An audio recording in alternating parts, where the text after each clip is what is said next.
सर्वमङ्गलमाङ्गल्यं सर्वकल्याणकारकं प्रधानं सर्वधर्माणां जयं जयतु शासनं नमः ईशाराय स्वामिभृत्याचकास्ते चित्स्वभावाय भावाय सर्वधर्मान्तरोक्षे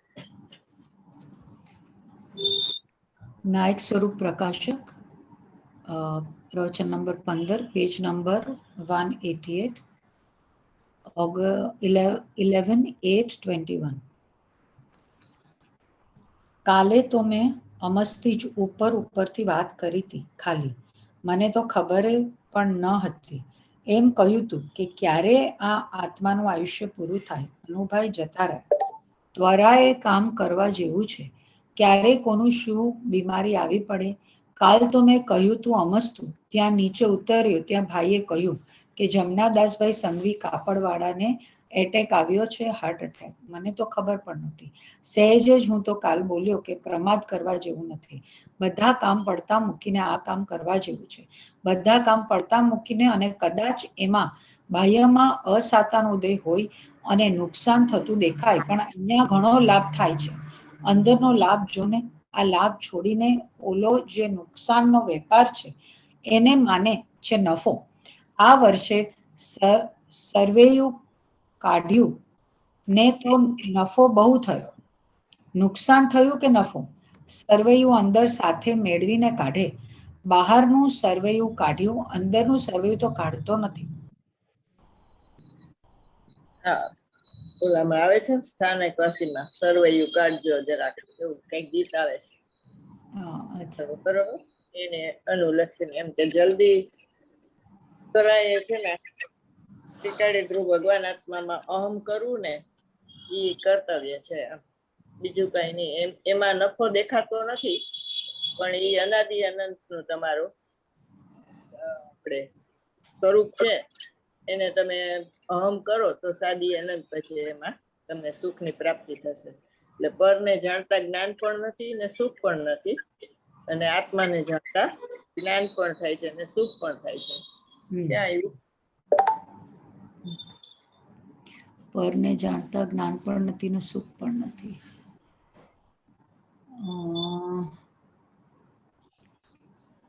ગાથા 3 કળશ ટીકા કળશ એક કાઢો કળશ એ રાજમલજી નું પોતાનું છે અચ્છા મૌલિક કીધું પરને જાણતા હમણાં ઓલામાંથી જ લખી લેજો સીધું કળશ ટીકા ચાલો કેટલા ચાર બોલ છે કળશ ટીકા પેલો કળશ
કળશ એક નમ સમય સારાય સ્વાનુભૂત ચકાસતે ચિત સ્વભાવાય ભાવાય સર્વ ભાવાંતરશિદે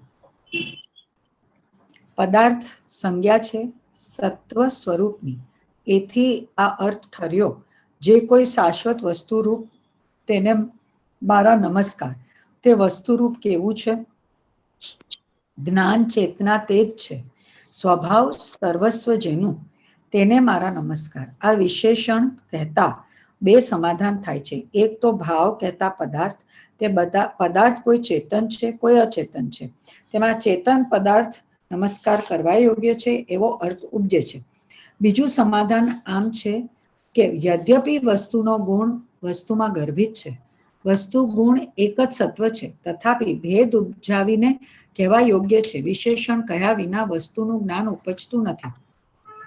વળી કેવો છે ભાવ?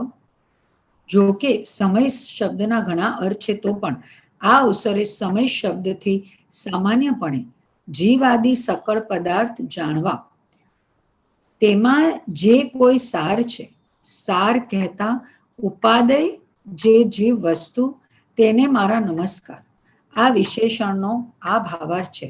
સાર પદાર્થ જાણી ચેતન પદાર્થને નમસ્કાર પ્રમાણ રાખ્યા, અસારપણું જાણી અચેતન પદાર્થને નમસ્કાર નિષેધી.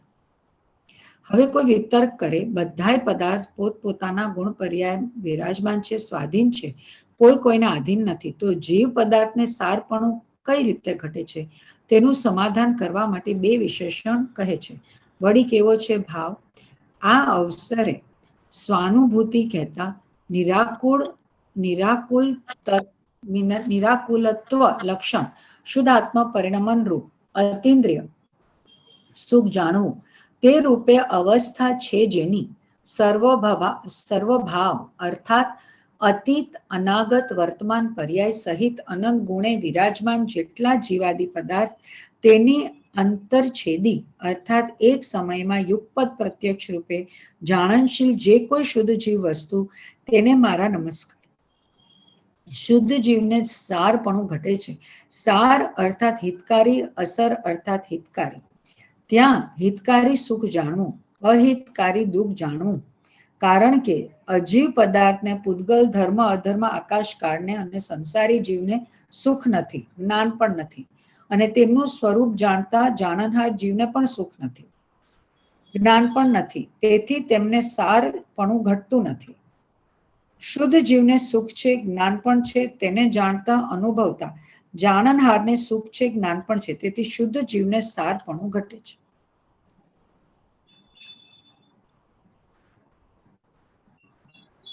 એક તો સાર શબ્દ અગત્યનો. હા, સાર કોને કીધું? કે ઉપાદેયભૂત વસ્તુ ચેતન છે અને સાર કીધું. અને સાર છે એટલે હિતકારી છે, હિતકારી છે એટલે એમાં સુખ ને જ્ઞાન છે.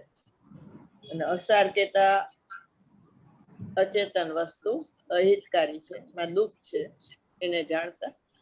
બરોબર? એમાં જ્ઞાને નથી ને સુખે નથી. અને એને જાણે, એના જાણનારને જ્ઞાન ન થાય ને સુખે ન થાય. આત્મામાં જ્ઞાન પણ છે ને સુખ છે, અને એને જાણનારને જ્ઞાન પણ થાય ને સુખ પણ થાય. આટલા બોલે એના અગત્યના. આ એનું મૌલિક છે. આત્મામાં જ્ઞાન છે ને સુખ છે.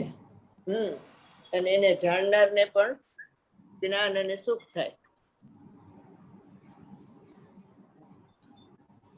સાર એટલે ચેતન વસ્તુ અને એ હિતકારી છે. સુખ ને હિતકારી કહેવાય, દુઃખ ને અહિતકારી કહેવાય. અસાર એટલે અચેતન વસ્તુ, એ અહિતકારી છે, અને એને જાણતા જ્ઞાન પણ ન થાય ને સુખ પણ ન થાય. એનામાં જ્ઞાન પણ નથી ને સુખ પણ નથી. આ ચાર બોલ અગત્યના છે. કયા બેન શું કીધું? જ્ઞાન નથી, સુખ નથી. પેલા તો સાર વસ્તુ કોને કહેવાની? કે ઉપાદેયભૂત વસ્તુ ચેતન છે ને એને સાર વસ્તુ કહેવાય. અને સાર એટલે હિતકારી, બરોબર? અને હિતકારી એટલે સુખ, સુખ અતિન્દ્રિય સુખ. એટલે ચેતન વસ્તુમાં જ્ઞાન પણ છે અને સુખ પણ છે, અને એને જાણનારને જ્ઞાન પણ થાય છે અને સુખ પણ થાય છે. અને અસાર વસ્તુ એટલે અચેતન વસ્તુ, એમાં જ્ઞાને નથી અને સુખે નથી. અને અસાર કેતા અહિતકારી થાય, અને એને જાણતા જ્ઞાન પણ નથી થતું અને સુખ પણ નથી થતું, એટલે દુઃખ થાય છે. અહિતકારી એટલે દુઃખ.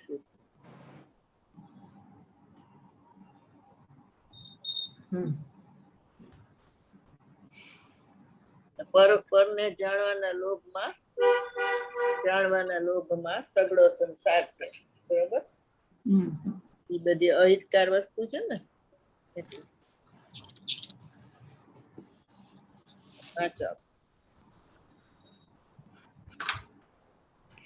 આમાં લાલચંદભાઈ ના બાપુજીને આમાં સમ્યક દર્શન થઈ ગયું હતું. કળશ ટીકા હિન્દી પેલા થઈને આવીને ત્યારે મંદિરની સામે જ ઓલો વંડો છે ત્યાં ગુરુદેવનું પ્રવચન હતું અને ઓલા મંડપમાં બેઠા બેઠા જ્યાં સાંભળ્યું ને અંતર્મુખ થઈ ગયા ને અનુભવ થઈ ગયો. પરને જાણતા જ્ઞાન પણ નથી ને સુખ પણ નથી. આત્માને જાણતા જ્ઞાન છે ને સુખ છે.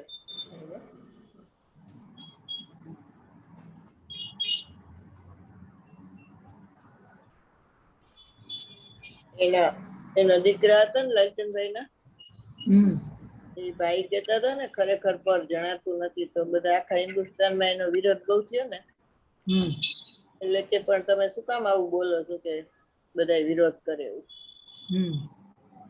તો કે હું તને શાસ્ત્રના આધાર વગર વાત કરું કે તું અનાદિથી પરને જાણસ તો તને જ્ઞાન ને સુખ થયું? તો કે ના. તો હવે સને જાણતા જ્ઞાન ને સુખ થાય એટલા માટે હું નિષેધ કરું છું કે ખરેખર પર જણાતું નથી, જાણનારો જણાય છે. એટલે એના બાપુજીને જે રીતે થયું ને એ જ એને એના દીકરાને કીધું એમ, અનાદિથી તું પરને જાણસ તને જ્ઞાન ને સુખ થાય છે કે ના નથી થયું.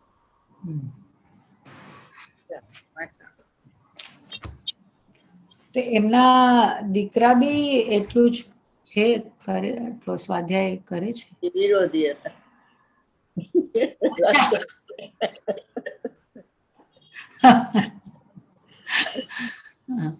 એમ કે રાગ થતો નથી આત્મામાં, તો એ કે પેલા એ સિદ્ધ કરો કે રાગ થાય છે.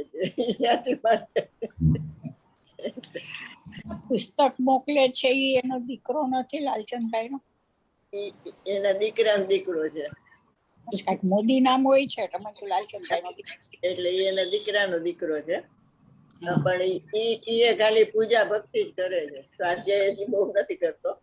પણ એનો દીકરો તો વળી મંદિરે નો આવે દર્શન કરવા. ઈ ને એની જે લાલચંદભાઈ રહેતા હતા ને, એ કોઈ લાલચંદભાઈ ને સાંભળે નહીં ને આવે નહીં. એટલે ગુરુભાઈ એમ કે દીવા નીચે અંધારું છે, મારો લાભ બધા દુનિયા આખી લે, ઘરના કોઈ નથી લેતા.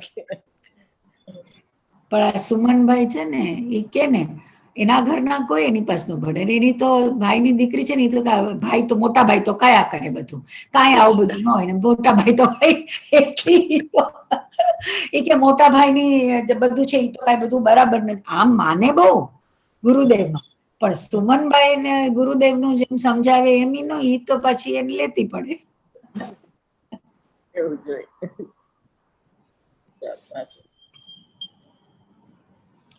આત્મા અનાદિ અનંત વિનાશને પામતો નહીં હોવાથી અનંત છે. કાળ અપેક્ષાએ અનાદિ અનંત કહ્યું. કાળ અપેક્ષાએ અનાદિ અનંત વસ્તુ દ્રવ્ય હો, પર્યાય સાદી શાંત છે. એક સમયે ઉત્પન્ન થાય ને એ સમયે નાશ થાય. પૂર્વ પર્યાયનો વ્યય ને ઉત્તર પર્યાયનો ઉત્પાદ. પર્યાય સમવર્તી છે ને દ્રવ્ય સ્વભાવ છે તે ત્રિકાળ.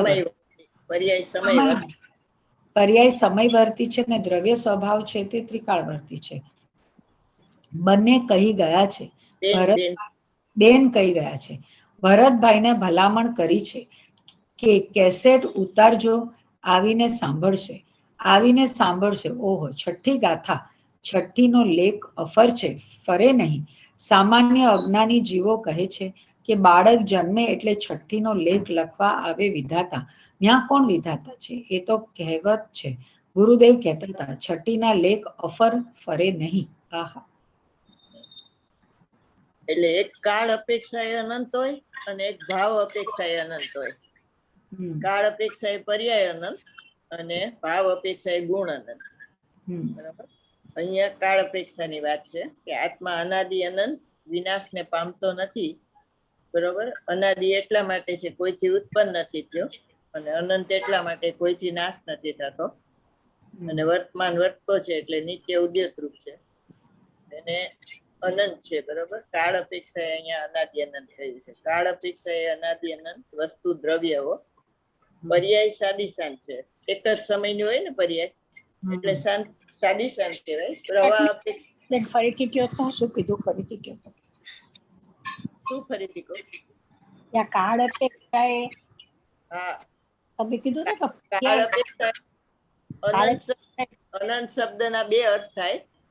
એક કાળ અપેક્ષા એ અનંત અને એક ભાવ અપેક્ષા એ અનંત. કાળ અપેક્ષા એ અનંત એમાં પર્યાય આવે અને ભાવ અપેક્ષા એ અનંત એમાં ગુણ આવે.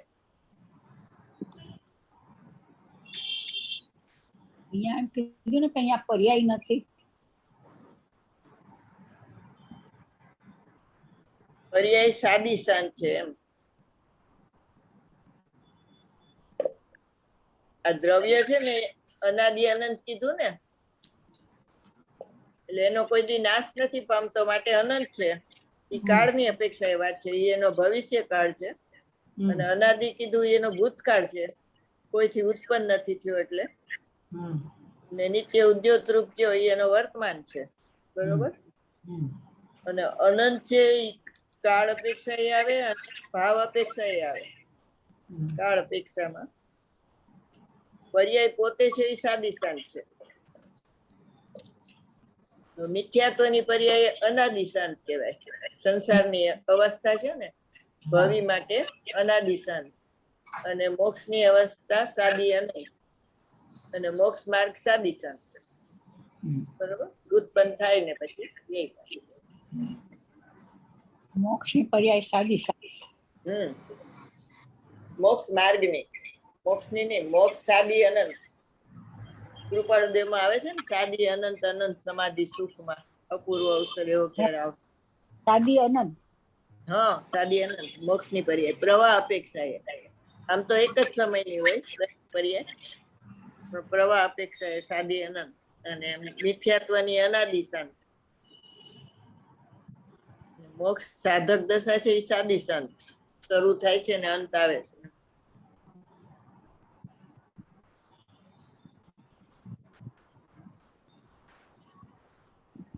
તો મોક્ષની પર્યાયને શું કીધું બેન? સાદી અનંત. બરોબર. એક આમ તો એક જ સમયની છે, દરેક સમય પલટી જાય છે એટલે સાદી શાંત કહેવાય, પણ પ્રવાહ અપેક્ષા એ સાદી અનંત.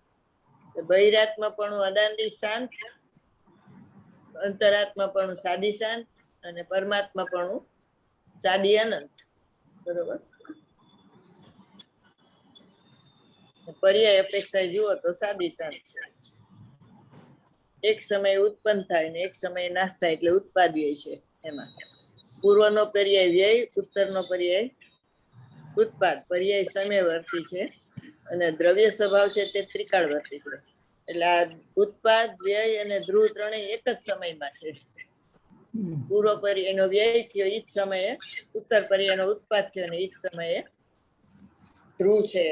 એટલે ઉત્પાદ, વ્યય ને ધ્રુવ એક સમયમાં છે. એટલે ઓલા કેવડી ઓળખાણમાં આવે છે ને સત્તા સ્વરૂપમાં, એમ કે તમે કેવળ જ્ઞાન છો એ અમે કેમ સ્વીકારી છે કે એક જ સમયમાં તમે ઉત્પાદ, વ્યય ને ધ્રુવ ને જોયા ને, માટે અમે તમને એ સિદ્ધાંત અપેક્ષા એની સ્તુતિ છે. પછી આને અફર એટલા માટે કીધું. કઈ સ્તુતિ છે? ઓલી આપતા મીમાંસાની છે ને સ્તુતિ પેલી. આપતા મીમાંસા. સર્વજ્ઞની સિદ્ધિ, સામાન્ય સર્વજ્ઞ સિદ્ધિ અને વિશેષ સર્વજ્ઞ સિદ્ધિ. ઓલી એ ગાથા ક્યાં આવે છે? આ અમે મોક્ષ માર્ગના પ્રણેતા ઉભા, એમ પ્રવચન સારમાં ગાથા આવે છે ને, એ કઈ ગાથા છે ખબર છે? મોક્ષ માર્ગના પ્રણેતા એ તો બિગિનિંગમાં જ આવે છે. હે? આગળમાં જ આવે છે. એ તો મોક્ષ માર્ગના પ્રણેતા એવા મહાવીર એની વાત આવે. પોતાને કે છે મોક્ષ માર્ગના પ્રણેતા આ ઉભા, એમ. અમૃતચંદ્ર આચાર્ય પોતા માટે કહે છે. મને એમ છે કે પેલા મહાવીરને કે છે ને પછી પોતાને કે છે કદાચ. શરૂઆતમાં નથી, ક્યાંક વચ્ચે આવે છે. જોજો મળે તો કેજો. ટીકામાં હશે ને? હા, ટીકા. ચાલો વાંચો. ભગવાન આત્મા અનાદિ અનંત છે, એને નિરપેક્ષ જો, એને કોઈના હારે સંબંધ વાળો ન જો. એ સંબંધથી જોયો એ આત્માનું અત્યંત બુરું કરનારી કથા છે. આત્માનો આ સંબંધી છે ને આ સંબંધી આ સગાવાલા ને આ સગાવાલા પ્રફુલભાઈ. આહા, પ્રફુલભાઈના બનેવીને મનુભાઈ, કોણ બનેવીને કોણ સાડો? અરે તમારા જ્ઞાનનું જ્ઞેય પણ નથી. આહા, તો સંબંધની ક્યાં વાત કરવી? એમ કહ્યું આચાર્ય ભગવાને કે આત્મા પરના સંબંધ રહિત હોવા છતાં પરના સંબંધ વાળો જો માનીશ ને તો આત્માનું અત્યંત ગુરુ કરનારી કથા છે. એ વાર્તા સંબંધ જ નથી. આત્માને પર્યાયની સાથે સંબંધ નથી તો પરની સાથે ક્યાંથી સંબંધ હોય? ક્યાં એવું ગુરુ કરનારી કથા? આત્માનું ગુરુ કરનારી કથા છે એ વાર્તા. પરના સંબંધને જો માનીશ તો આત્માનું ગુરુ કરનારી અત્યંત ગુરુ કરનારી કથા છે. ક્યાં એવું? પરથી જુદા ઉપલબ્ધિ કહેવાય. એ ત્રીજી કે ત્રીજી? હા, એમાં આવે છે વિસંવાદ ખડો કરે છે. એમાં લખે છે કે ગુરુ કરનારી કથા છે. વાંચો તો. ત્રીજીમાં છે ને દર્શાવે ભક્તે આત્મા તણ દર્શાવશે. ત્રીજાની બેન કામ ભોગ બંધન ની કથા એ આમાં જ આવશે કદાચ. ગુરુ કરનારી ચોથી ગાથા.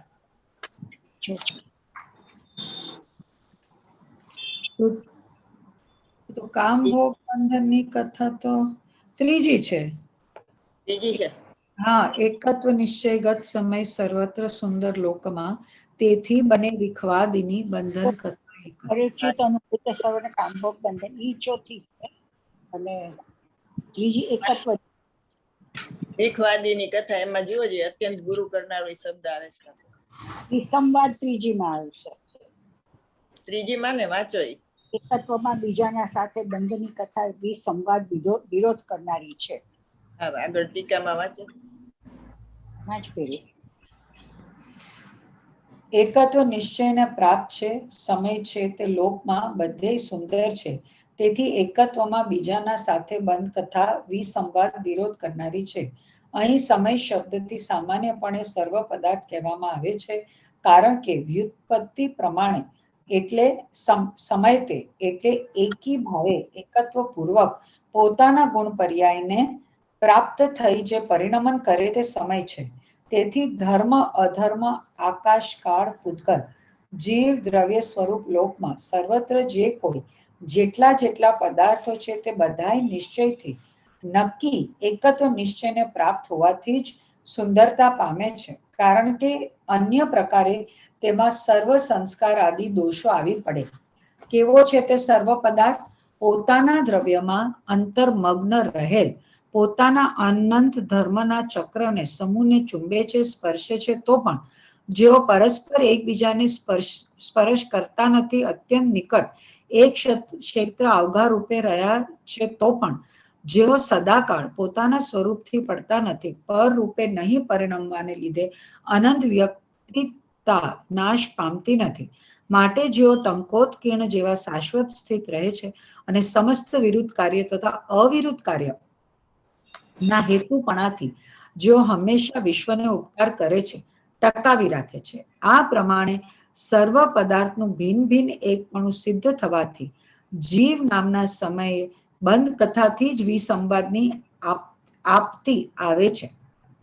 તો પછી બંધ જેનું મૂળ છે એવું જે પૂતગલ કર્મના પ્રદેશોમાં સ્થિત થવું, તે જેનું મૂળ છે એવું પર સમયપણું, તેનાથી ઉત્પન્ન થતું પર સમય સ્વસમય દ્વિવિધપણું, તેને જીવ નામના સમયને ક્યાંથી હોય? માટે સમયનું એકપણું હોવું જ સિદ્ધ થાય છે. ભાવાર્થમાં છે નિશ્ચયથી સર્વ પદાર્થ પોતપોતાની સ્વભાવમાં સ્થિત રહ્યો શોભા પામે છે, પરંતુ જીવ નામના પદાર્થની અનાદિકાળથી પૂતગલ કર્મ સાથે નિમિત્તરૂપ બંધ અવસ્થા છે. તે બંધ અવસ્થાથી આ જીવમાં વિસંવાદ ખડો થાય છે. તેથી તે શોભા પામતો નથી. માટે વાસ્તવિક રીતે વિચારવામાં આવે તો એકપણું જ સુંદર છે, તેનાથી આ જીવ શોભા પામે છે. વિસંવાદ ખડો થાય છે એ તો અહીંયા આવ્યું ને ભાવાર્થ. હવે એકત્વની અસુલભતા બતાવે છે. શ્રુત પરિચિત અનુભૂત સર્વને કામભોગ બંધનની કથા પરથી જુદા એકત્વની ઉપલબ્ધિ કેવલ સુલભ નથી. સર્વ લોકને કામ ભોગ સંબંધની બંધની કથા તો સાંભળવામાં આવી ગઈ છે, પરિચયમાં આવી ગઈ છે અને અનુભવમાં પણ આવી ગઈ છે, તેથી સુલભ છે. પણ ભિન્ન આત્માનું એકપણું હોવું કદી સાંભળ્યું નથી, પરિચયમાં આવ્યું નથી અને અનુભવમાં આવ્યું નથી, તેથી તે સુલભ નથી. આ સમસ્ત જીવલોકને કામભોગ બંધથી તથા એકપણાથી વિરુદ્ધ હોવાથી અત્યંત વિસંવાદી છે. જો અત્યંત ગુરુ કરનાર, આત્માનું અત્યંત બુરું કરનારી છે. બસ એ જ ચોથી ગાથા. આ સેના કનેક્શનમાં બેન છે? આમાં લખ્યું ને આત્માનું અત્યંત ગુરુ કરનારી કથા, આમાં આવ્યું ને આપણે. હા હા, બધી ગાથામાં આવે છે.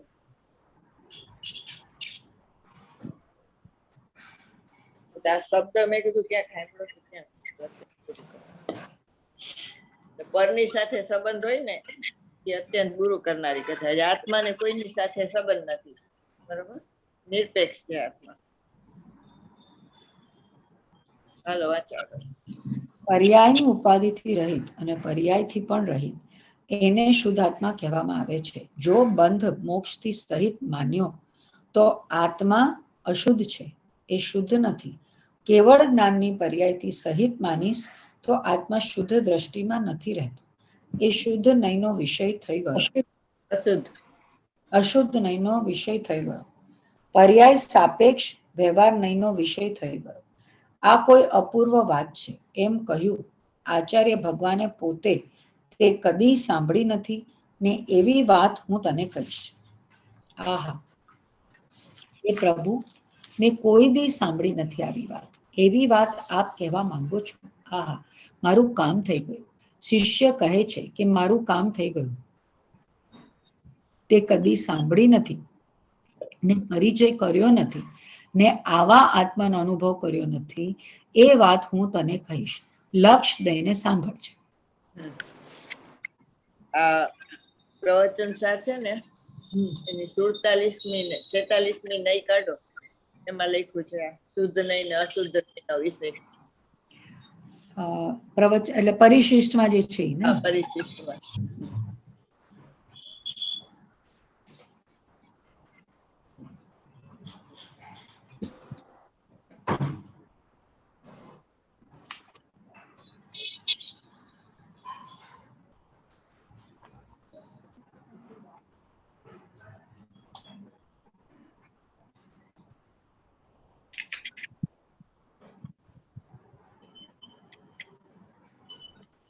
કેટલા મિનિટ બેન?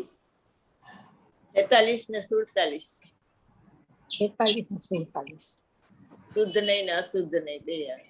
ચલો.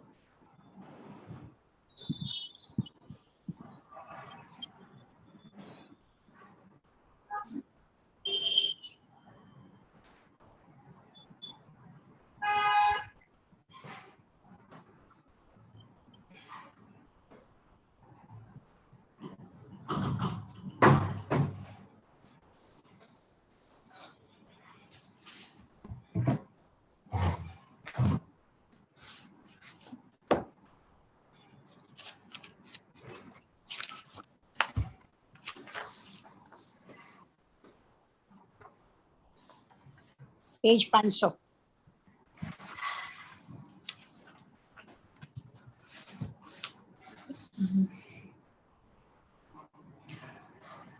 કેટલામી છે? 42 ના પેજ 500. પેજ 500 એકદમ છેલ્લી બે લાઈન. આત્મદ્રવ્ય અશુદ્ધ નયે ઘટ અને રામ પાત્રથી વિશિષ્ટ માટી માત્રની માફક સોપાધિ સ્વભાવ વાળું છે. આત્મદ્રવ્ય શુદ્ધ નયે કેવળ માટી માત્રની માફક નિરુપાધિ સ્વભાવ વાળું જ છે. અશુદ્ધ નહીં. અશુદ્ધ નહીં કીધું ને? આત્મદ્રવ્ય અશુદ્ધ નયે કીધું ને, આત્મ અશુદ્ધ નયે ઘટ અને રામ પાત્રથી વિશિષ્ટ માટી માત્રની માફક સોપાધિ સ્વભાવ વાળું છે.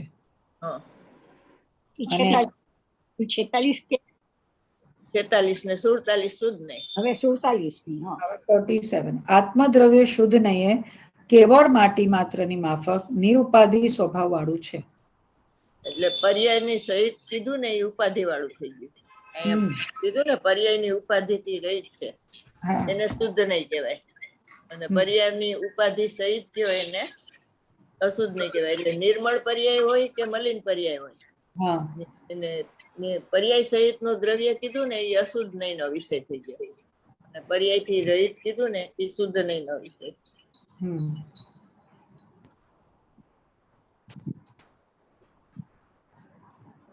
પર્યાય સાપેક્ષ છે ને એ વ્યવહાર સાપેક્ષ થઈ ગયો, વ્યવહાર નહીં ને સાપેક્ષ થઈ ગયો.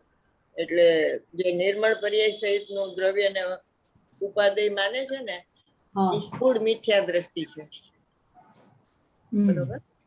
એટલે ઈ આપણે કોને ભૂલ કરી? હરિભાઈએ નિર્મળ પર્યાય સહિત નું દ્રવ્ય ને એને ઉપાદેય માન્યું ને પછી એને ધીપૂર્વક જ્ઞાનમાં ગુરુદેવ કે છે કે આ તમારે આવી રીતે નહીં લખવાનું, નિર્મળ પર્યાય સહિત નું દ્રવ્ય ને ઉપાદેય. એક છોકરાએ કીધું કે તમે તો પર્યાય થી રહિત આત્મા ઉપાદેય કહો છો, આત્મધર્મમાં તો એમ આવ્યું કે નિર્મળ પર્યાય સહિત નું દ્રવ્ય ઉપાદેય છે.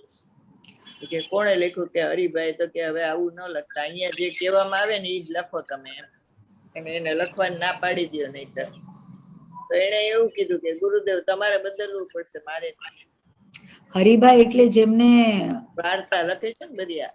અચ્છા, તમે એનું ઓલું કર્યું ને ઇંગ્લિશ, ઋષભદેવ ભગવાન, ચોવીસ તીર્થંકર ભગવાન માંથી.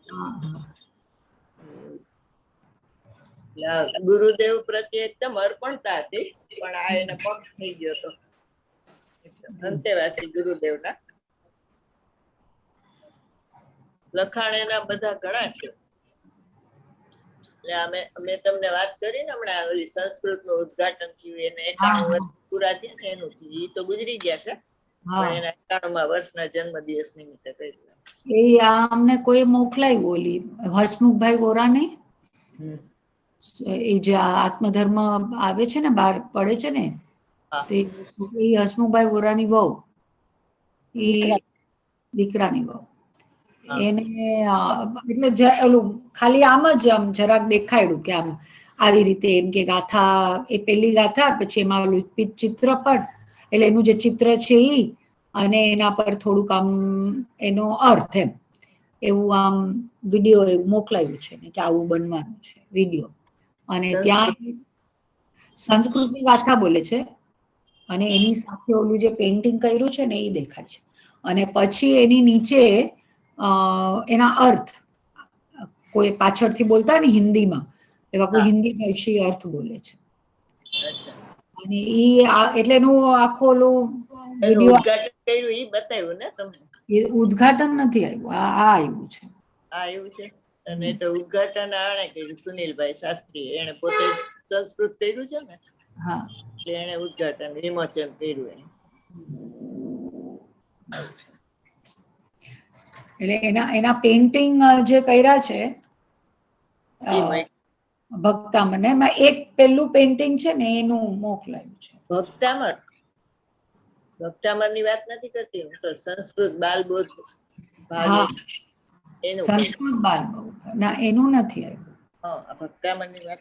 હા, એ તો તમે કીધું ઓલે દિવસે કે સુનિલભાઈ શાસ્ત્રીએ કર્યું છે. સંસ્કૃત વાંચવા વાળા નીકળશે ને, ગુજરાતી વાંચવા વાળા નથી કોઈ સંસ્કૃત વાંચવા. જે ઓલી પાઠશાળાઓ જ્યાં હાલતી હોય ને અહીંયા સંસ્કૃત ની, એમાં સંસ્કૃત વાળા બધા હોય ને. ચાલો વાંચવા દો. પર્યાયની ઉપાધિથી રહિત અને પર્યાયથી પણ રહિત એને શુદ્ધ આત્મા કહેવામાં આવે છે. જો બંધ મોક્ષથી સહિત માન્યો તો આત્મા અશુદ્ધ છે, એ શુદ્ધ નથી. કેવળ જ્ઞાનની પર્યાયથી સહિત માનીશ તો આત્મા શુદ્ધ દ્રષ્ટિમાં નથી રહેતો, એ શુદ્ધ નહીંનો વિષય થઈ ગયો. પર્યાય વચનસારમાં રાગને શુદ્ધ નહીંનો વિષય કીધો પાછો, અને આ નહીંમાં નિર્મળ કે મલિન પર્યાય સહિત નું દ્રવ્ય હોય તો એને અશુદ્ધ નહીં કીધું એમ. બીજા દ્રવ્યને ભેળવે નહીં ને, એને એ રીતે એને શુદ્ધ નહીં કીધું, રાગને. એ અશુદ્ધ નહીંનો વિષય થઈ ગયો. પર્યાય સાપેક્ષ વ્યવહાર એનો વિષય થઈ ગયો. આ કોઈ અપૂર્વ વાત છે એમ કહ્યું. આચાર્ય ભગવાને પોતે તે કદી સાંભળી નથી ને એવી વાત હું તને કહીશ. આહા, હે પ્રભુ, મેં કોઈ દી સાંભળી નથી આવી વાત. એવી વાત આપ કહેવા માંગો છો? આહા, મારું કામ થઈ ગયું. શિષ્ય કહે છે કે મારું કામ થઈ ગયું. તે કદી સાંભળી નથી ને પરિચય કર્યો નથી, એવા આત્માનો અનુભવ કર્યો નથી, એ વાત હું તને કહીશ. લક્ષ દઈને સાંભળજે. તારી માન્યતા છે. કઈ અપૂર્વ વાત કરી રહ્યા છે આચાર્ય ભગવાન? આત્મા કેવો છે અને એનો અનુભવ કેવી રીતે થાય? શુદ્ધ આત્માનું સ્વરૂપ કેવું છે ને એનો અનુભવ કેવી રીતે? હા, એટલે શુદ્ધાત્માનું સ્વરૂપ બતાવે ને તો એનો અનુભવ કરી શકે ને. એટલે એક સમય માટે એને શુદ્ધાત્માને જોયો નથી, એટલે સાંભળ્યું નથી, એટલે પરિણમન નથી કર્યું. બાકી કેવડીના સમોસરણમાં તો અનંત વાર ગયો પણ કોરો રહી ગયો. એમ બેયનો સમય એક છે, રહિત પૂર્વક સહિત નો. એટલે રહિત ની વાત કયો તો એ સહિત થાય તો જ રહિત શિવ કહેવાય. આપણે એ કહીને પણ ભગવાન આત્મા ઉપાધિ થાય તો પર્યાય એ છે એ કહેવાય, નહીતર નહીં. કાર્ય થાય તો ભગવાન આત્માને કારણ પરમાત્મા કહેવાય. જ્ઞાન ને જ્ઞાય તાદાત્મા છે, પણ એક સમય માટે એને સેવતો નથી તો એને જાણ્યો નથી એમ કહેવાય. બરોબર, લક્ષપૂર્વક નથી જાણતો. પ્રતિભા તે જ્ઞાન ને જ્ઞાય તાદાત્મા છે. તારી માન્યતા છે એને એક બાજુ રાખજે હમણાં. તારી માન્યતા અનેક પ્રકારની છે એ મને ખબર છે. અત્યારે તમારી માન્યતાને આગળ ન કરતા અમે જે કહીએ છીએ આત્માનું સ્વરૂપે લક્ષ લઈ સાંભળજે, તમારું હિત થશે.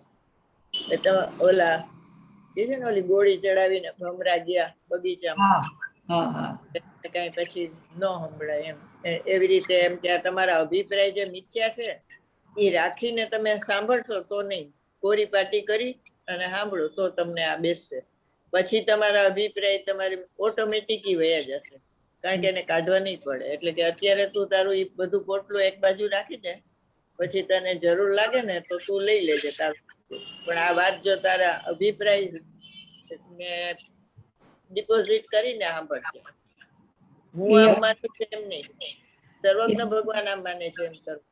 અમે લોકો સુમનભાઈ પાસે ચાલુ કર્યું ને તો મલ્લીનાથ ભગવાન ને સ્ત્રી કે ને સ્થાનકવાસી, એટલે ભાવના ભાભી કે પણ એ તો અમારામાં તો સ્ત્રી કહેવાય. એટલે સુમનભાઈ કે હમણાં એને પેપર વેટ રાખી દઉં.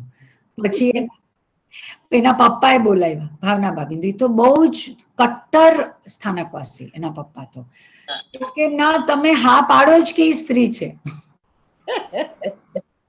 સુમનભાઈ કે અગત્યની વાત ઈ ક્યાં છે કે સ્ત્રી છે કે નહીં, અગત્યની વાત બીજી છે. પેલે તો કે ના ઈ તો પેલા ઈ એક વાર આવી ગયા. હવે છે સદરના અપાશ્રમમાં અમે જતા હતા ને તો અહીંયા બધા બૈરાઓનું મંડળ હોય ને તો એનું નામ મલ્લીનાથ મંડળ રાખ્યું.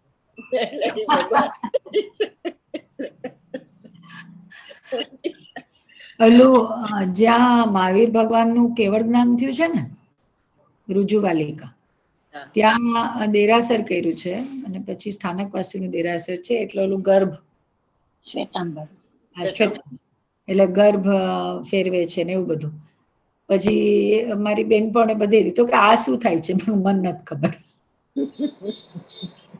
ક્યાં પંચાયતમાં પડે એ લોકો કે તને નથી ખબર, મને આમાં કઈ.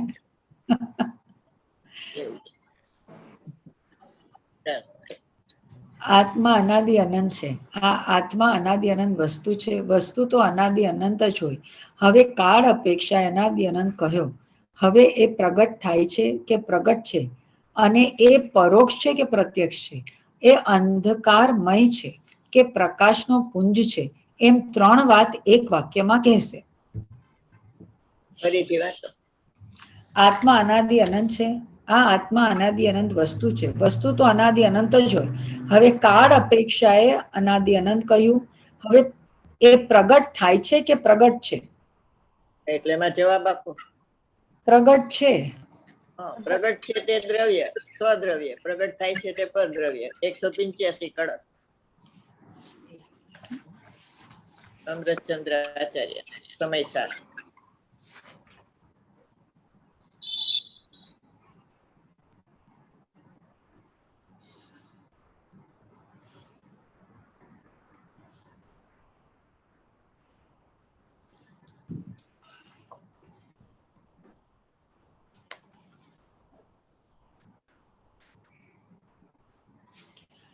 અને એ પરોક્ષ છે કે બોલ કળશ કાઢવાનો છે ને?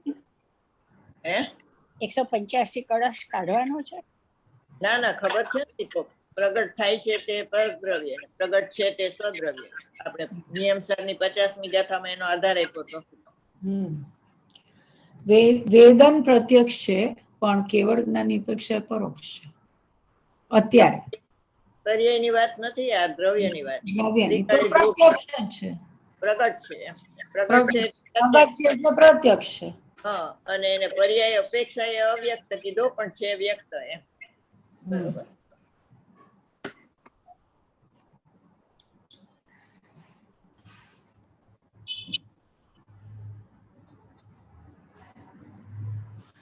ભગવાન આત્મા પ્રત્યક્ષ છે અને પર્યાયનો સ્વભાવ પણ પ્રત્યક્ષ થવાનો છે. એનો સ્વભાવ પરોક્ષ રહેવાનો. બરોબર. તમારું જ્ઞાન લંબાવો તો પછી કેવળ જ્ઞાન થશે ત્યારે પ્રત્યક્ષ થઈ જ જશે. એ વાક્ય ભગવાન આત્મા તો પ્રત્યક્ષ છે પણ એ લખી નાખો વાક્ય. અને પર્યાયનો સ્વભાવ પણ પ્રત્યક્ષ થવાનો જ છે.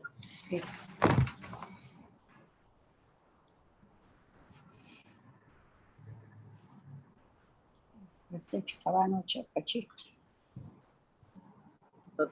પર્યાયનો સ્વભાવ પણ પ્રત્યક્ષ થવાનો છે. દ્રવ્ય તો પ્રત્યક્ષ છે, પર્યાયનો સ્વભાવ પણ પ્રત્યક્ષ થવાનો છે.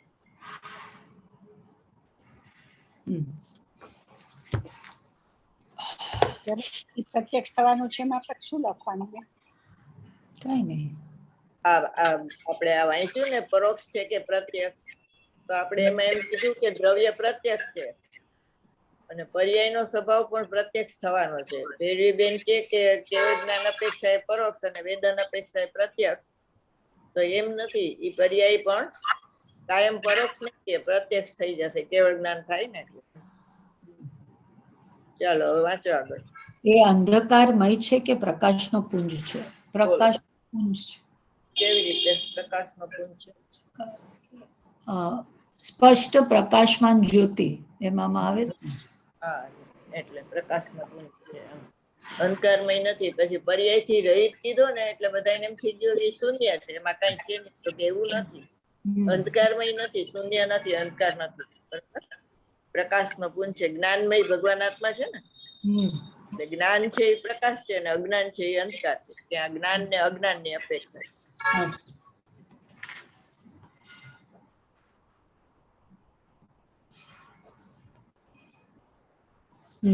સ્પષ્ટ પ્રકાશમાન જ્યોતિ જ્ઞાન ની વાત છે. બરોબર. અસાધારણ ગુણ છે ને એનો, જ્ઞાન થી ઓળખાય ને ભગવાન આત્મા. એમ 3 વાત એક વાક્યમાં કહેશે. નિત્ય ઉદ્યોતૃ.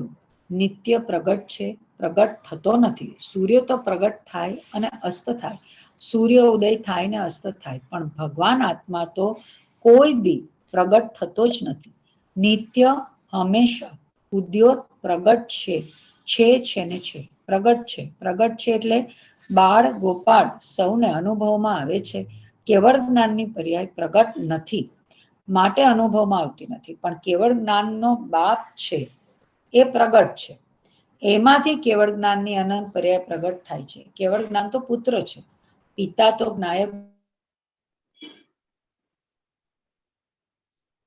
વયું ગયો અવાજ. ભેરવીબેન સાંભળે, જોવે તો ઊંધું ગાલીને વાંચે, સામું જોવે તો કઈ છે. કેવળ જ્ઞાન કોઈ બહાર. એ ભેરવી તું સાયલેન્ટ, તારો અવાજ વયો ગયો તો ફરીથી વાંચ. કેવળ જ્ઞાન થી વાંચ. કેવળ જ્ઞાન ની પર્યાય એટલે એ તો લાસ્ટ જ લાઈન છે. લાસ્ટ લાઈન ની વચ્ચે જો પેલા આવે છે. કેવળ જ્ઞાન તો પુત્ર છે. ત્યાંથી કેવળ જ્ઞાન તો પુત્ર છે, પિતા તો જ્ઞાયક દેવ છે. એવી અનંત કેવળ જ્ઞાનની પર્યાય દ્રવ્ય સ્વભાવમાં પડી છે. એના સ્વકાળે પ્રગટ થાય છે. અંતર્ગર્ભિત પર્યાયરૂપ પરિણમન શક્તિઓ અંદરમાં પડી છે. અંદરમાં છે એ બહાર આવે છે. કેવળ જ્ઞાન કઈ બહારથી નથી આવતું. શાસ્ત્રમાંથી કેવળ જ્ઞાન નથી આવતું. દિવ્ય ધ્વનિમાંથી કેવળ જ્ઞાન નથી આવતું. કેવળ જ્ઞાન અંદરથી અનંત અનંત સાદી અનંત કાળ પ્રગટ થાય તો પણ કેવળ જ્ઞાનની પર્યાય કોઈ કાળ એવો ન આવે કે અંદરથી બહાર ન આવે. આવ્યા જ કરે. કન્ટિન્યુ.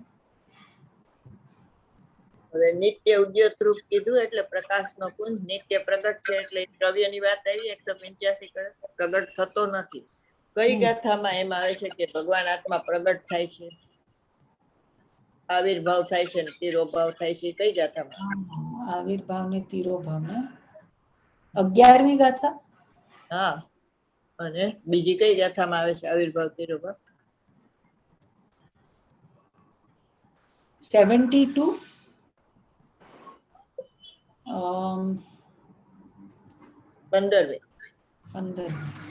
15મી ગાથા પર્યાયના નિશ્ચયની છે, 11મી ગાથા દ્રવ્યના નિશ્ચયની છે. ખરેખર ભગવાન આત્મા આવિર્ભાવ ને તિરોભાવ નથી પામતો, પણ પર્યાયમાં એને નહોતો જણાતો ની જણાણો ને એટલે એને આવિર્ભાવ ને તિરોભાવ કીધું. નહોતો જણાતો એને તિરોભાવ. 11મી ગાથા બેન દ્રવ્યના નિશ્ચયની છે ને? 11મી. અને 15મી પર્યાયના નિશ્ચય. પર્યાયમાં આવિર્ભાવ તિરોભાવ થાય. સામાન્ય જ્ઞાનનો આવિર્ભાવ ને વિશેષ જ્ઞેયાકાર જ્ઞાનનો તિરોભાવ.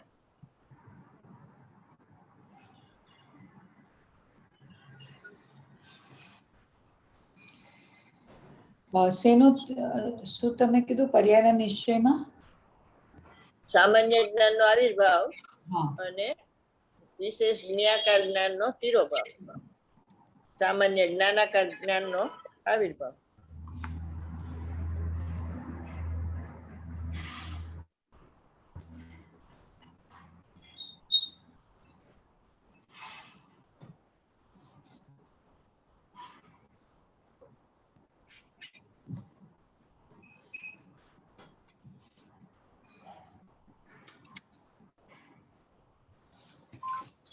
સામાન્ય જ્ઞાનનો જ્ઞાનાકાર જ્ઞાનનો આવિર્ભાવ એટલે શું, અને વિશેષ જ્ઞેયાકાર જ્ઞાનનો તિરોભાવ એટલે શું?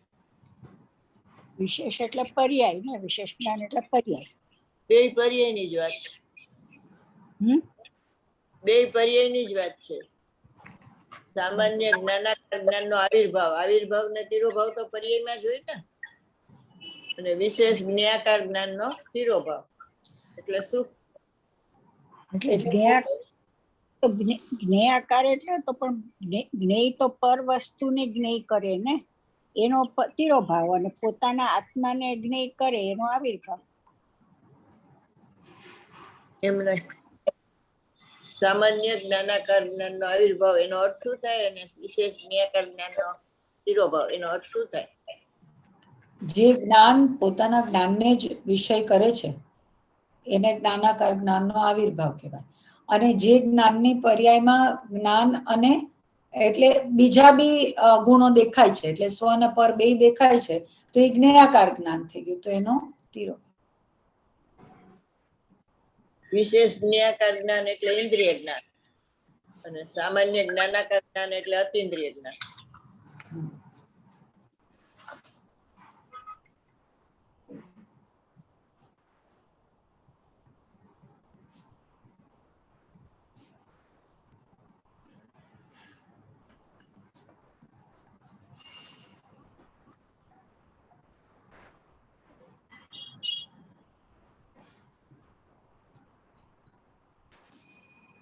વિશેષ જ્ઞેયાકાર જ્ઞાન એટલે ઇન્દ્રિય જ્ઞાન,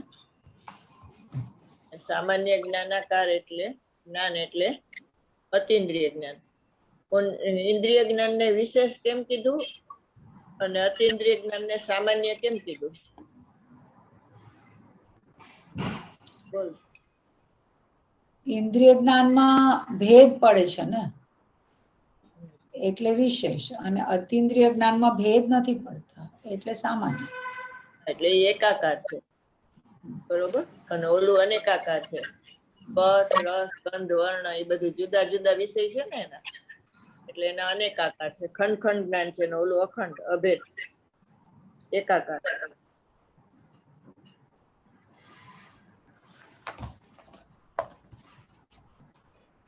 એના માટે દ્રષ્ટાંત કયું આપ્યું તું? ખંડ ખંડ જ્ઞાન માટે આ બે જ્ઞાન, સામાન્ય જ્ઞાનાકાર જ્ઞાન અને વિશેષ જ્ઞાનાકાર જ્ઞાન માટે દ્રષ્ટાંત કયું આપ્યું તું? હાથીનો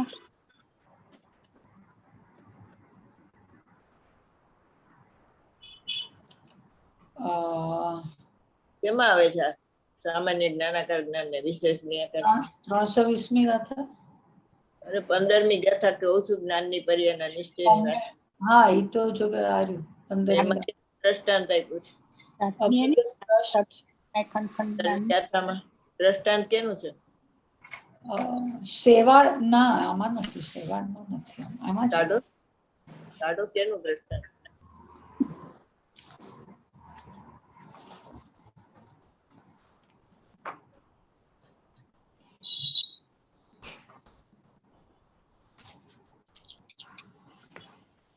એ ભગવાન આ જો આ 15 ગાથા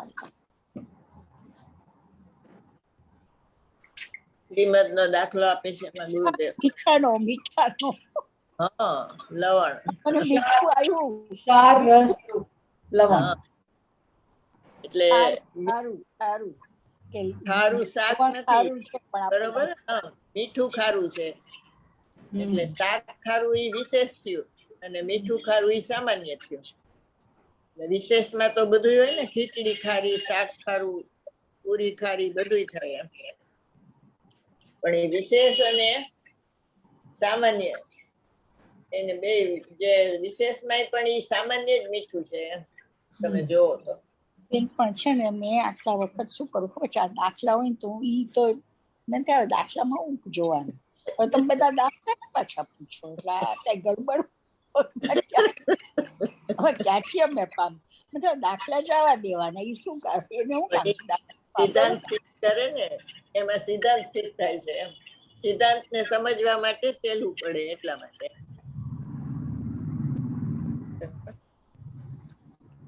ઉપયોગ લક્ષણ છે ને એ કોમન છે એમ, બરોબર ને? અને ઈ અતિન્દ્રિય જ્ઞાનમાં ઈ જ છે ને, ઇન્દ્રિય જ્ઞાનમાં ઈ જ છે. એટલે એમ જુઓ તો તમે ઈ જ્ઞાન જ છે, પણ ઓલું એકાકાર ને ઓલું અનેકાકાર થઈ જાય છે. એટલે મીઠું સામાન્ય જુઓ તો એ ખારું જ છે બધામાં. ખીચડીમાં હોય તો ખારું ને, એમને એકલું હોય તો ખારું. પણ જ્ઞેય લુબ્ધ હોય ને, એટલે જે શાકનો લોલુપી એને શાક ખારું લાગે છે, શાક ખારું ન હોય, મીઠું ખારું હોય. અને જે જ્ઞેય લુબ્ધ હોય ને એને બધું જ્ઞેય જણાય છે, પણ જ્ઞેય નથી. ઇન્દ્રિય જ્ઞાન છે ને એ જ્ઞેય છે અને એ ખરેખર જ્ઞાન નથી, પણ એને એ જ્ઞાન લાગે છે. જ્ઞાન તો એનાથી રહી જ છે.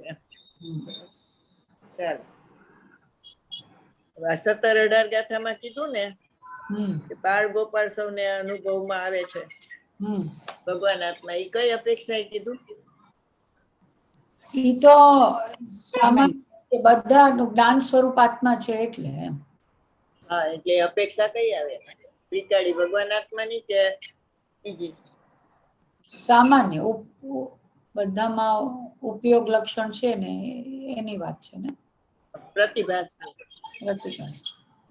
ભગવાન આત્મા પ્રતિભાસ રૂપ બધાને જણાઈ રહ્યો છે, લક્ષ્ય પૂર્વક જ્ઞાનીને જણાય, બરોબર? એટલે સ્વપર નો પ્રતિભાસ છે ને એ સાચું લક્ષણ કહેવાય, અને સ્વપર પ્રકાશક એ અસત લક્ષણ કહેવાય, કારણ કે જ્ઞાનીને હોય, અજ્ઞાનીને ન હોય. એટલે શું કે છે, પ્રગટ છે એટલે બાળ ગોપાળ સૌને અનુભવમાં આવે છે, બરોબર? એટલે ભગવાન આત્મા જણાય અને જ્ઞાન એને જાણે, એટલે જાણે ને જણાય એવું ફંક્શન અનાદિ અનંત ચાલુ છે. આત્માનો સ્વભાવ જ્ઞાન અને જ્ઞાનનો સ્વભાવ આત્માને જાણવું, બરોબર? અને આત્માનો સ્વભાવ ઉપયોગ ને ઉપયોગનું લક્ષણ સ્વપરની જ્ઞપ્તિ. બાળ ગોપાળ સૌને અનુભવમાં આવે છે. કેવળ જ્ઞાનની પર્યાય પ્રગટ નથી, માટે અનુભવમાં આવતી નથી. એટલે જે પ્રગટ હોય એની ભાવના હોય, પ્રગટ ન હોય એની ભાવના ન કરાય, બરોબર? એટલે કે સમ્યક દર્શનની ભાવના કરો તમે તો એ ન કરાય, કારણ કે એ પ્રગટ નથી. પણ સમ્યક દર્શનનો વિષય પ્રગટ છે તો એની ભાવના કરાય.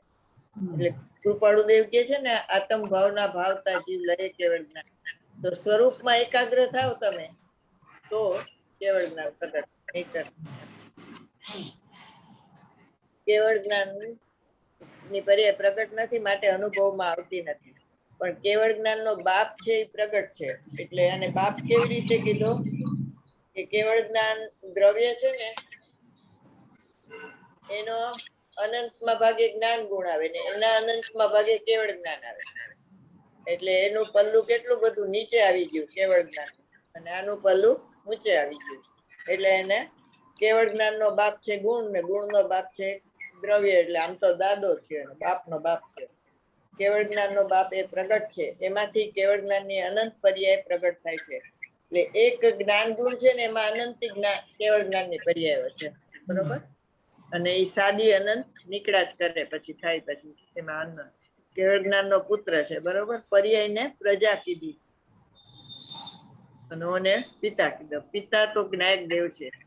એવી અનંત અનંત કેવળ જ્ઞાન ની પર્યાય દ્રવ્ય સ્વભાવમાં પડી છે. જેને આ પ્રજા પ્રગટ નો થાય ને સમ્યક દર્શન ની ને કેવળ જ્ઞાન ની, અને નપુસક કીધો, ક્લિપ કીધો. બરોબર. એટલે પોતે એમાં પુરુષાર્થ નથી કરતો, ભગવાન આત્મામાં અહમ નથી કરતો, તો આ એને પ્રજા પ્રગટ ન થાય. એટલે એને નપુસક ને ક્લિપ કીધો. સ્વકાળે પ્રગટ થાય છે. આ સ્વકાળ કીધું ને એટલે એની જન્મ ક્ષણ કયો, સ્વકાળ કયો, યોગ્યતા કયો, ક્રમબદ્ધ કયો, ભવિતવ્યતા કયો, બધું કાળ લબ્ધિ કયો, એ બધા એક જ પર્યાય. પછી આંતરગર્ભિત પર્યાય રૂપ પરિણામ શક્તિ કયો, એ ક્યાં આવે છે? અંતર્ગર્ભિત પર્યાય રૂપ પરિણામ શક્તિ, એ તો કળશમાં કોઈકમાં આવે છે ને? કોઈકમાં નહીં, 175 પ્રસંગે 174 પ્રશ્નનો ને 175 અર્થનો. ને સ્વકાળ છે એ પ્રવચન સારમાં જન્મ ક્ષણ કીધું ને સ્વકાળ આવે છે. કેટલામો કીધો? 175 175.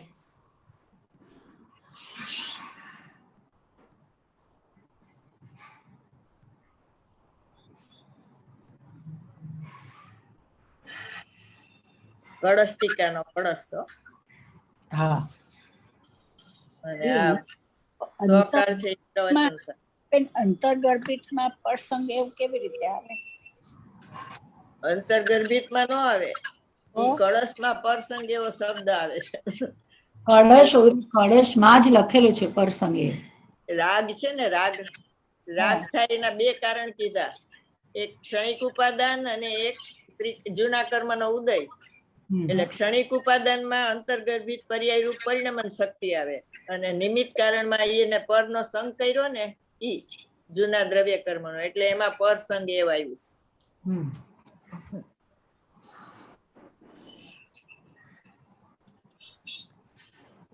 દ્રવ્ય કર્મે તમને રાગ નથી કરાવ્યો, પણ તમે દ્રવ્ય કર્મનો રાગ સંગ કર્યો ને એટલે તમને રાગ થયો. એના માટે ચંદ્ર પ્રભુની જયમાલામાં આવે છે ને કે કર્મ બિચારે કોણ ભૂલ મેરી અધિકાઈ, અગ્નિ સહે ઘનઘાત લોહે કી સંગતિ પાઈ. અને મોક્ષ માર્ગ પ્રકાશકમાં એમ આવે છે કે દોષ તું કરે છે અને કર્મની માથે ઢોળે છે, તો એવી અનિતિ જૈન દર્શનમાં ન ચાલે. બરોબર.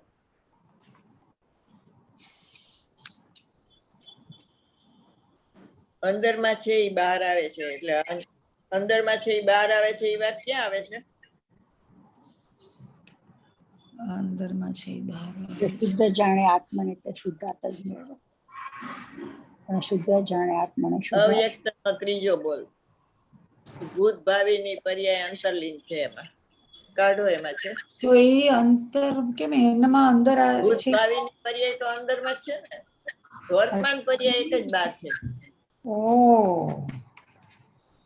બાકી ભૂત ભાવિની અંદર છે એ બહાર આવે છે એક પછી એક. વર્તમાન થાય એ ભૂત થઈ ગયું, ભૂત એ વર્તમાનમાં આવશે. પછી ઉત્પાદય વાળી પર્યાય છે ને એ વર્તમાન છે, એ બહાર, અને ભૂત ભાવિની અંદરમાં છે, અંતર્લીન થઈ ગઈ. ગાથા અવ્યક્ત નો બોલ કાઢો. એમાં છે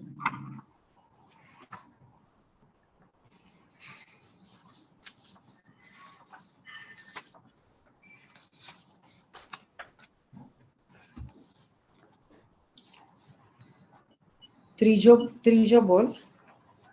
બીજો છે બતાવ. ચિત્ત બીજો સામાન્યમાં ચૈતન્યની સર્વ વ્યક્તિઓ નિમગ્ન. હા ઈ. 101. હા, ત્રીજો. ચિત્ત સામાન્યમાં ચૈતન્યની સર્વ વ્યક્તિઓ નિમગ્ન અંતર્ભૂત છે માટે અવ્યક્ત છે. ઈ. એમાં અન્ય મતનું એમાં ખંડન થાય છે.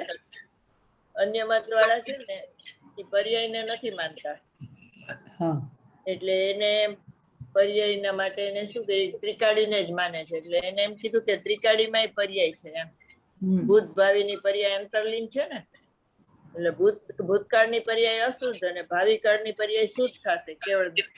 એટલે એને શું કીધું કે ત્રિકાળી દ્રવ્ય શુદ્ધાશુદ્ધ પર્યાયનો પિંડ જ છે એમ. એટલે અન્ય મતના ખંડન માટે મોક્ષ માર્ગ પ્રકાશકમાં આ બોલ આવે છે. અચ્છા. લખવું હોય તો લખી. ભૂતભાવીની પર્યાય બોલો જે શું લખ્યું છે. એક સેકન્ડ. ચિત્ત સામાન્યમાં. તમે ખોલ્યું તો ખરા. ચિત્ત સામાન્યમાં. હા તમે મમ્મી ખોલ્યું તો ખરા પેજ 101. બે ઈ હવે બેન તમે શું સમજાવ્યું ઈ લખવું છે. ત્રિકાળી ધ્રુવ ભગવાન આત્મામાં ભૂત ને ભાવિની પર્યાય અંતરલીન છે એમ.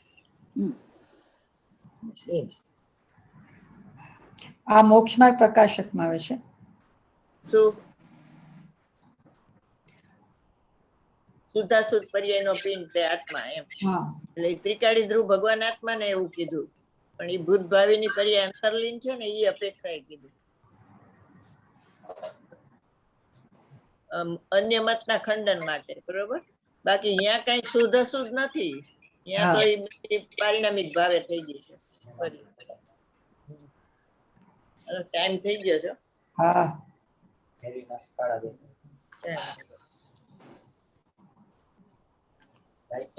કેવળ જ્ઞાન કઈ બહાર માંથી આવતું નથી. શાસ્ત્ર માંથી કેવળ જ્ઞાન ન આવે, દિવ્ય ધ્વનિ માંથી કેવળ જ્ઞાન નથી આવતું. કેવળ જ્ઞાન અંદર થી અનંત અનંત સાચી અનંત કાળ પ્રગટે છે.